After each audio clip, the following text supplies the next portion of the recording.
યાર ખોટું તો બહુ લાગે કે બધા કેવા મસ્ત મસ્ત પોસ્ટ કરે છે ઇન્સ્ટાગ્રામમાં અને હું કાંઈ નથી કરી શકતી. આઈ ડોન્ટ નો, બટ નથી મારી જોડે ટાઈમ.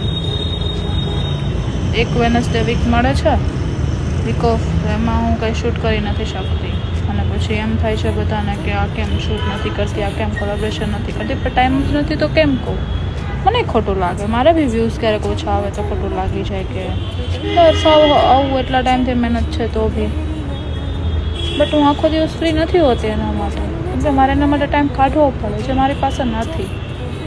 બટ તો બી એ લોકો મને સપોર્ટ કરે છે અને દિલથી થેન્ક યુ.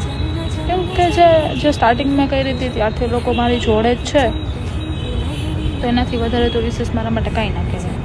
કે જે મને પહેલેથી ફોલો કરે છે, જે મને પહેલેથી સપોર્ટ કરે છે, બસ એટલું જ.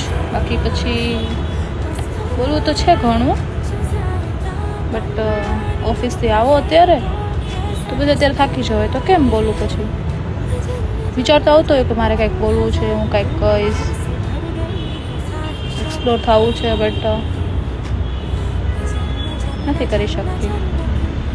નથી બોલવાનું જ્યારે થાય છે ત્યારે હું ભૂલી જાઉં છું કે મારે શું બોલવાનું છે. પછી આમ ચૂપ થઈ જાઉં. બટ હું આવી જ છું, બસ મારે આવું જ રહેવું છે, ચૂલબુલી જેવું. મારે સિરિયસ નથી થવું, ભલે હું ગમે એવી એજવાળી રહી. બહુ મોટી નથી, બટ તો બી હું આવી છું. પછીની વાત પછી. ત્યાં સુધી બાય બાય. સપોર્ટ કરતા રહેજો. જય મુરલીધર.